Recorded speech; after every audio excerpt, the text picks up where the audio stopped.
Salut, c'est Léo, bienvenue sur Anime Reference, votre chaîne 100% manga et 100% animé. Aujourd'hui un épisode que j'avais hâte de traiter car il existe d'énormes différences entre sa version remake, que vous avez pu découvrir dernièrement, et la première série animée de Ranma de 1989. Vous l'avez compris, on va une nouvelle fois s'attarder sur le comparatif avec le manga Ranma 1/2 de Rumiko Takahashi et également la première série animée. Allez, on est parti pour l'épisode à la plage qui nous permettra tous de respirer l'air frais de la mer. En cette période, on en a bien besoin.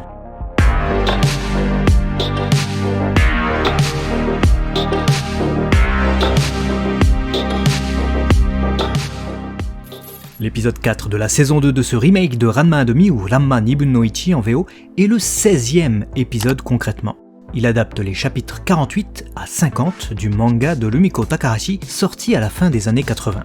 3 chapitres donc, dans leur intégralité. Et on est toujours dans le tome 3. Et comme je l'ai dit en intro, cet épisode est un vent frais.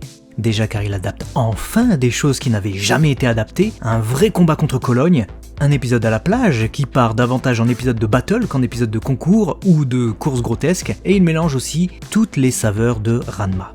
À commencer par la saveur pastèque. Écoutez, c'est le titre du chapitre, Suce à la pastèque, pour ce 48e chapitre qui met en avant Ranko, la version fille de Ranma. Notez que je vais utiliser ce surnom de nombreuses fois pour éviter les répétitions avec Ranma ou Saotome. De toute façon, ça n'a pas trop d'importance. Ce qui est important, c'est que c'est l'un des premiers épisodes de cette série remake qui est presque entièrement dédié à Ranko. On ne verra que très peu Ranma garçon.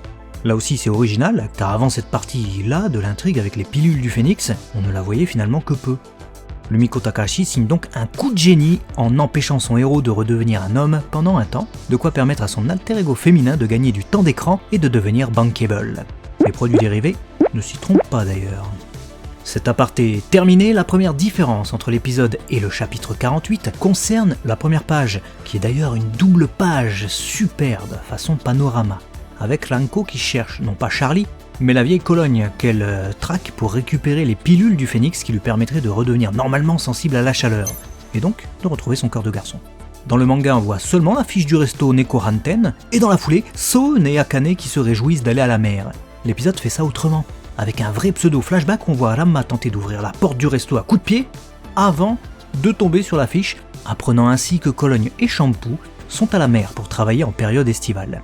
La transition Tendo, je vais l'appeler comme ça, est habile car elle se fait encore une fois sur cette cloche avant accrochée à l'entrée de la demeure. On appelle ça un furin en japonais. On aura au moins appris un truc de culturel dans cette vidéo. Toute la partie chez les Tendo est un bon rajout, et franchement un bon rajout dans tous les sens du terme, car il replace les personnages dans leur caractère et permet d'expliquer aussi pourquoi ils vont tous à la plage, alors que seul Ranma est vraiment concerné par cette histoire de pilule à la base. En plus, ça nous offre quelques gags savoureux avec Genma, Soun et ses filles. Immédiatement après ce flashback, Cologne passe devant Ranma, enfin devant dans l'animé, car dans le manga elle passait un peu plus loin. Vient ensuite la mise en scène de la courte course-poursuite qui est différente, mais surtout, Ranma échoue à attraper la vieille bique et chute dans l'animé, et c'est là que Cologne lui demande de participer à la course de pastèque. Dans le manga, tout se passe en off. Et de surcroît, on a un speaker totalement différent dans la série, puisque comme vous le savez maintenant, c'est Ichiro, le commentateur du lycée qui vient tenir ce rôle à chaque compétition dans cette série animée. Adios le commentateur au look de chef sushi ou de forain, et bonjour Ichiro donc. Différence assez flagrante encore, lors de l'apparition de Shampoo, celle-ci se présente avec la boîte de pilules, pour attirer Ranma dans la compétition, car le prix n'est autre que Shampoo elle-même dans le manga. Il n'en faut pas plus pour convaincre Ranma de participer, car il a besoin de ses pilules, et peu importe si Shampoo est le prix. Cette série remake change un peu la donne, Ichiro annonce que le prix n'est pas Shampoo, mais un baiser de Shampoo. Bon, tout le monde est quand même chaud pour participer, mais celle-ci n'a pas la boîte de pilules dans cette version. C'est Cologne qui l'a. Ce qui fait que Ranma, qui n'a que faire de cette course en premier lieu, accepte finalement d'y participer qu'après que la vieille lui ait dit qu'elle lui filerait la boîte s'il participait et remportait la victoire. Son but non dissimulé, marier son arrière-petite-fille à Ranma. Dans le manga, disons que c'est un peu plus direct. Vous en pensez quoi ? Le 5e point de cette vidéo n'est pas vraiment une différence, encore que c'est Akane, qui est donc venue à la plage elle aussi et a enfilé son plus beau maillot de bain pour l'occasion. Seulement, même si le modèle est identique, au manga, les couleurs diffèrent de l'illustration couleur réalisée par l'autrice à l'époque, mais également du style plus sombre de la version originale. Vous préférez quelle version ? En tout cas, dans la même scène, Shampoo se félicite du fait que Ranma participe à la compétition pour avoir un baiser d'elle dans l'animé. Tandis que dans le manga, toujours aucune référence à un quelconque baiser, forcément. Dans la scène qui suit, la course à la pastèque martiale démarre. Le but, détruire les pastèques des autres et franchir la ligne d'arrivée avec sa propre pastèque intacte. L'anime rajoute quelques plans humoristiques montrant toute la détermination des jeunes hommes pour gagner la course, façon parodie de gang prête à se battre. Mais Ranma défonce tout dans un court rajout sympathique, jusqu'à son coup de pied aérien qui défonce Vlad la pastèque. Après l'intervention de Cologne, les dialogues entre Ranma et la vieille restent identiques, mais la mise en scène est encore une fois plus détaillée et moins expéditive dans l'anime. Ranma prend même la pause pour défier l'arrière-vieille bique. Tout à l'heure on a parlé de la tenue d'Akane, mais pas encore de celle de Kasumi et Nabiki, c'est l'occasion. Les filles, vous en pensez quoi? Première chose qu'on remarque, celle de Nabiki est peut-être identique, mais les couleurs se démarquent encore. Et surtout, il est où le maïs qu'elle est censée avoir autour de la bouche? Elle mange plus proprement dans l'anime. Le gag avec la mystérieuse momie est conservé, mais c'est Ichiro qui prend le coup. Forcément, c'est lui qui commande dans l'anime. Petite différence qui spoil le spectateur, quand le commentateur parle d'une belle jeune fille aux cheveux courts qui fait la course en tête, Akane quoi, on peut voir des pieds apparaître devant elle dans le manga. On se demande alors qui ça peut être. L'anime lui nous grille tout de suite la surprise, puisqu'on voit Shampoo sauter. L'anime rajoute en revanche un truc bien cool après ça, le mode sérieux de Shampoo au moment de passer à l'action contre Akane. On retrouve la Shampoo des débuts, froide en combat, la plus forte des Amazones. Et fun fact, après l'interruption du combat par Ranma, les deux pères entrent en scène pour le forcer à choisir. Cette phrase « On va tirer les choses au clair » résonne avec la phrase « Peux-tu m'expliquer, Ranma-kun » Deux phrases que Soun employait déjà souvent dans la première série animée ou encore dans les CD audio de la série pour mettre la pression à Ranma. Autre rajout assez drôle, Soun met réellement la pression oralement ici puisqu'il ne cesse de répéter ça en VO, donc alors, ce qui ne figure pas dans le manga. Dans cette scène, Shampoo semble aussi plus sûre d'elle dans le manga par rapport à l'anime où en dépit de ce qu'elle dit, elle semble quand même prier pour être choisie par Ranma. Le fracassage de la pastèque de Soun dans la scène qui suit est moins énervé dans l'anime que dans la version originale pour le coup. La suite appartient au chapitre 49, duel balnéaire pour des épousailles. Et ça débute fort, même si Ranma manque son premier coup dans l'anime, on a ensuite des rajouts avec les échanges de coups entre les deux, où Ranma loupe encore une fois sa cible, tandis qu'Ichiro arrive en trombe pour commenter près de la ligne d'arrivée. Le reste, avec l'éclatement des deux pastèques, est identique. Quand Ranma prend l'ascendant sur Cologne et la prive de sa canne pour combattre, il semble aussi plus sûr de lui dans le manga que dans l'anime, où on a même une goutte de sueur qui lui parcourt la tempe. Il n'avait pas anticipé le retournement à suivre puisque Cologne lui dit que si elle finit par gagner, il devra épouser Shampoo. Dans le manga, les réactions contrastées de Ranma, Akane et Shampoo sont toutes sur une même case, offrant du coup, ce que je viens de dire, une proposition de contraste. Tandis que dans l'anime, on a d'abord la réaction choquée d'Akane, qui ne figure pas dans l'œuvre originale, puis les réactions de chacune tour à tour. Durant toutes ces scènes, le panda porte une pancarte avec écrit « sueur » dans l'anime, de quoi rajouter un gag discret en arrière-plan. Immédiatement après ça, la colère froide d'Akane et son déchaînement visuel de baka baka baka baka baka baka baka, dur à dire la suite, Donc idiot est un rajout de l'anime. Dans le manga, certes ces répliques existent, mais la mise en scène est radicalement différente avec les différents onomatopées qui chutent sur notre pauvre Ranma. Dans la foulée, celui-ci attaque Cologne à toute vitesse dans le manga, dans l'anime il y va tranquillement, à tort car la vieille y va sérieusement et vole même carrément au-dessus de l'eau dans l'anime, bien aidée par une animation au top. Dans le manga, elle sautait tout simplement. Elle avait déjà l'air balèze malgré tout, mais vous allez voir que la série renforce encore cette impression monstrueuse. Lorsque Ranma est prise au piège du tourbillon créé par Cologne, Ichiro et Akane interviennent juste avant le milieu de l'épisode. Aucune des deux interventions préoccupées ne figure dans le manga. Après que Ranma ait brisé la canne de Cologne, il se retrouve en plein ciel, ahuri, et chute dans la mer. Dans le manga, on ne voit pas sa réaction avant de tomber. Aussi, même si Cologne se réceptionne habilement sur l'eau, dans les deux versions, dans le manga, c'est deux gars de la plage qui commentent le fait qu'elle marche sur l'eau. Dans l'anime, c'est Ichiro, qui fait même une blague que je vous explique. Il dit « Roba ga umi no ue ni tatte imasu », la vieille dame se tient sur la mer. « Roba tenda », il mélange ici « donat tenda », qui veut dire « qu'est-ce que c'est que ce bazar », et le mot « roba », qui signifie « vieille dame ». Bon, c'est impossible à retranscrire en français, mais le jeu de mots est assez drôle en VO. La scène qui suit met en valeur une belle animation encore une fois, le Sakuga. Vous ne le savez peut-être pas si vous nous découvrez avec cette chaîne, mais parler d'animation, on adore ça. Mais plutôt que d'en parler aujourd'hui, je vais vous laisser kiffer ces petits rajouts de plans inédits au manga, mais qui donnent de la vie à la scène. Ici, Ranma qui sort la tête de l'eau, très naturellement, Shampoo qui arrive dans le champ alors qu'elle n'y est pas conviée, et Cologne qui arrive crânement sur son requin, avant de propulser son Sameken, l'attaque du requin, qui virevolte à travers les flots avant de venir frapper Ranma.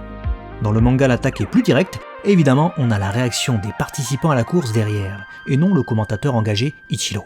Akane qui accourt naturellement à la rescousse de Ranma est une scène qui figure dans le manga, mais on ne la voyait que plonger. Là on a toute la tension, le découpage, le mouvement, bref, c'est très vivant, j'adore. Et puisqu'on passe au chapitre 50, l'assaut du poisson-chat, avec une belle page couleur, ici imprimée en noir et blanc dans le manga, et ici en couleur pour le magazine de prépublication, j'en profite pour vous dire que le petit conseil de Ranma qui propose à Akane de plonger pour éviter le requin qui arrive sur eux est un rajout, puisque le 50e chapitre débutait déjà avec les deux filles sous l'eau. Après avoir été rattrapé par Shampoo, Ranma engage cette dernière bataille avec elle à la place d'Akane qui enrage. Son énervement anticipé et exacerbé est un petit rajout sympa de l'anime car dans le manga, elle lui criait juste dessus. Quand on voit ce qui suit, bon, c'était à prévoir.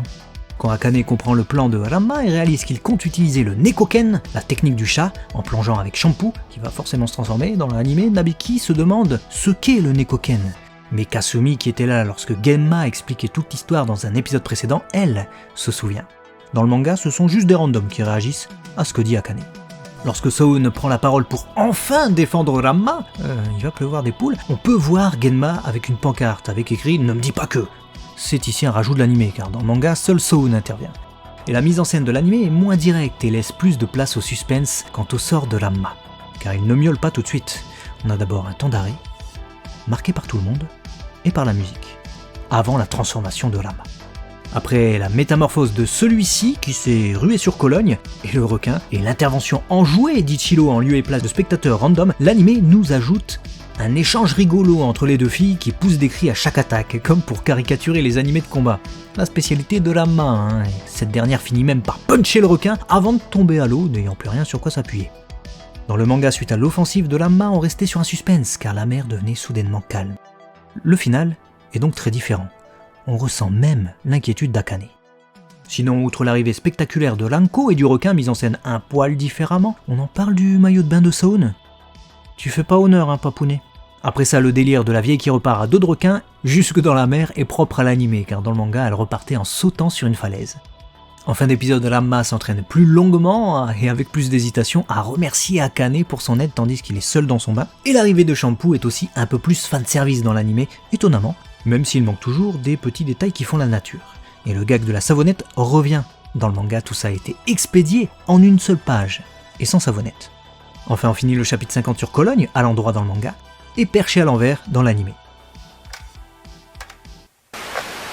La première série animée, elle, prenait un tout autre parti d'adaptation pour ces 3 chapitres. Étrangement, l'intrigue ne se passait pas à la plage, mais à la montagne. Tout comme pour cet épisode de 2025, les 3 chapitres étaient donc condensés en un seul, l'épisode 24 de la série. Alors comme d'autres épisodes se passent à la plage, j'imagine que c'était dépaysant et pas trop un problème à l'époque pour le studio que de déplacer l'intrigue ici. Mais pour cette vidéo, c'est problématique car tout est différent. On va donc partir du principe que l'intrigue des pilules reste au centre du truc et ne souligner donc que ce qui est important. Ce n'est donc pas Ranma qui est le point de départ de cette petite virée dépaysante, mais la famille Tendo. Dans cette version, où les sœurs Tendo font du ski et s'amusent, Ranma tombe par hasard sur Cologne et son restaurant qui s'est délocalisé momentanément à la montagne. Celle-ci invite Ranko à participer à une course de transport de bonhomme de neige, encore plus dur que de transporter une simple pastèque. Il faudra ici transporter un bonhomme de neige au sein d'une course sans qu'il ne fonde ou ne tombe. Le vainqueur remportera un tour de piste avec Shampoo. Et on parle bien de ski. D'ailleurs, tandis que Shampoo garde la pause, c'est là que la grand-mère lui donne la boîte à pilules qui incitera Ranma à participer. Côté gag, on a les 2 pères de famille qui font les pitres sur les pistes, et le commentateur de la compétition est encore différent. Ichiro n'était pas encore né, et le gars du manga est absent. Le gag de la mystérieuse momie, lui, est bien présent. La plupart des situations sont celles du manga, mais radicalement délocalisées, vous l'avez compris. Les bâtons de bois, les bokuto, qui servent normalement à gêner les autres participants, sont devenus des bâtons de ski. Dans cet épisode, Ranma devait aussi choisir entre Akane et Shampoo, mais à la différence des autres médias, Genma n'était déjà plus transformé en panda. Shampoo, en revanche, conservait son assurance visible dans le manga quant au choix qu'allait faire Ranma pour avoir ses fichues pilules. Le combat contre Cologne était bien présent, et le tourbillon effroyable également. Mais pas de requin d'eau cette fois. À la place, Ranma et Cologne s'affrontent à nouveau à l'aide de la technique des marrons chauds. Puis pour le gag, on a le Kumaken, l'attaque de l'ours, avec Cologne qui balance un immense ours taillé dans la glace sur la tête de Ranma. Heureusement, l'ambiance et les superbes BGM qui habillent cet épisode, en plus de son chara-design assez exemplaire, palliaient largement les choix de cette adaptation. En fin d'épisode, bien que l'intrigue soit semblable, on note deux grosses différences. Pendant qu'Akane câline Ranma, qui se prend pour un chat à cause des effets du Nekoken, Cologne dit qu'elle n'avait pas vu quelqu'un lui tenir tête de la sorte depuis 150 ans. Or, dans le manga et la série remake, elle dit bien 50 ans. L'anime d'époque lui a donc rajouté 100 années. Enfin, Shampoo ne rend pas visite à Ranma dans son bain, comme elle l'avait fait dans l'épisode 21.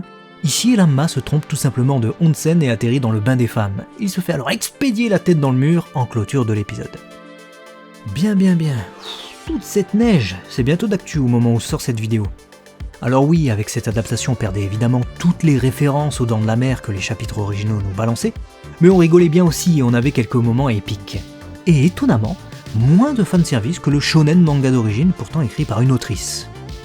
Pour conclure sur cette nouvelle adaptation, félicitations à Mappa et au staff de l'anime pour ce très bel épisode. Franchement, cette saison 2 est bien meilleure que la première et je prends un immense plaisir à regarder les épisodes et à vous faire ces comparatifs. J'espère que vous le ressentez et j'espère que vous en prenez tout autant. Et si c'est le cas, n'hésitez pas à partager la vidéo pour faire connaître toutes ces infos. Et à très vite sur Anime Reference, votre chaîne 100% manga, 100% anime.